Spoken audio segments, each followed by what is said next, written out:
Dear friends, the Irish province of the Institute of Christ the King Sovereign Priest presents Lenten Thoughts.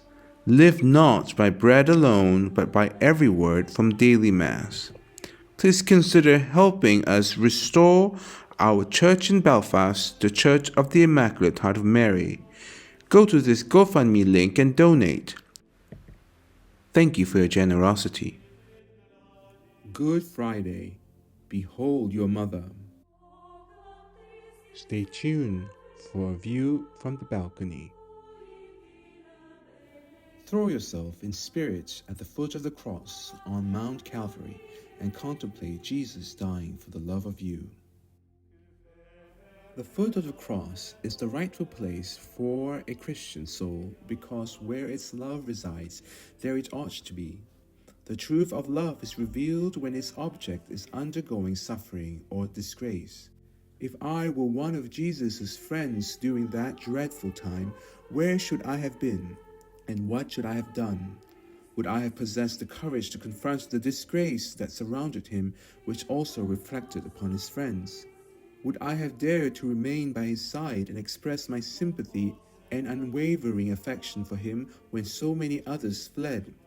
Upon reflection, I find it difficult to believe that I would have been more courageous than the disciples. So often am I deterred from fulfilling my duties by the opinions of the world, and I place excessive importance on the judgments of others, particularly those whom my rational mind deems unworthy of consideration. Do I not fear going against the indifferent and the immoral more than I value the opinions and heed the counsel of the good and virtuous? I must feel a righteous indignation toward myself for my cowardice and lack of integrity.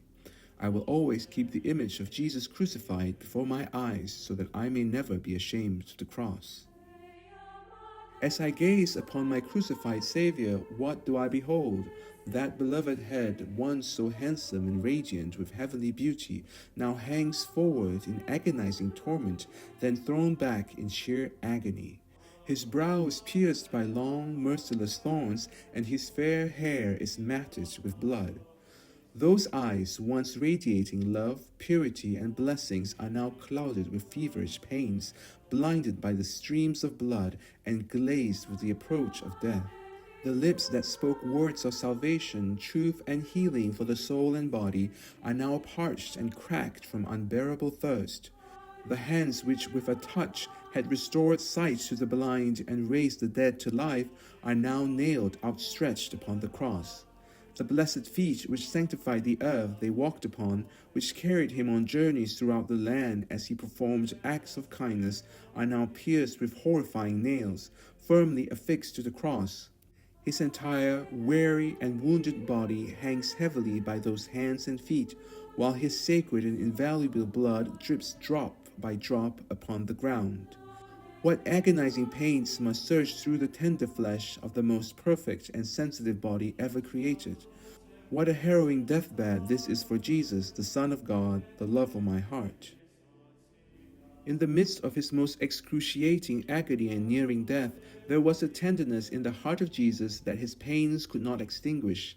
At the sight of his mother and the disciple whom he loved, a manifestation of this tenderness emerged.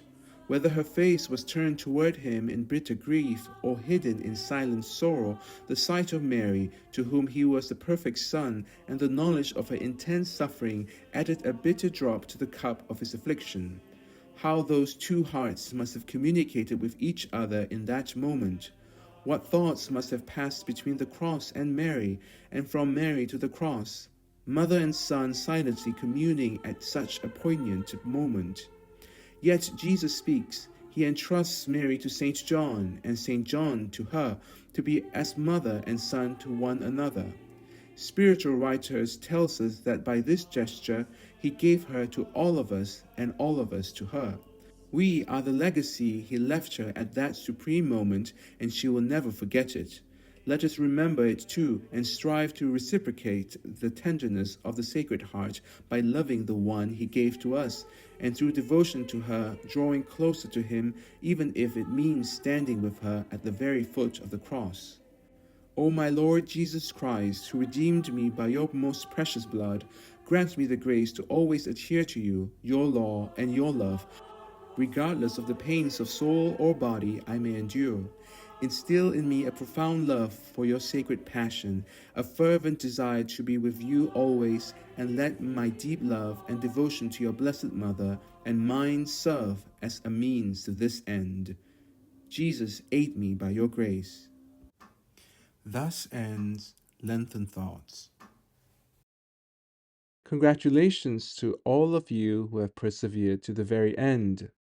I hope that this series of Lenten thoughts have helped you meditate on the life and the passion of our Lord Jesus Christ.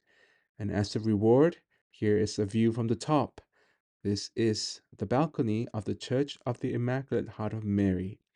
Thank you for your support. Be assured of our prayers, and happy Easter.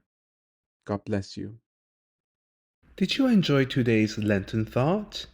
Why not help us make this former Presbyterian church worthy of the Catholic liturgy, our beloved Church of the Immaculate Heart of Mary in Belfast?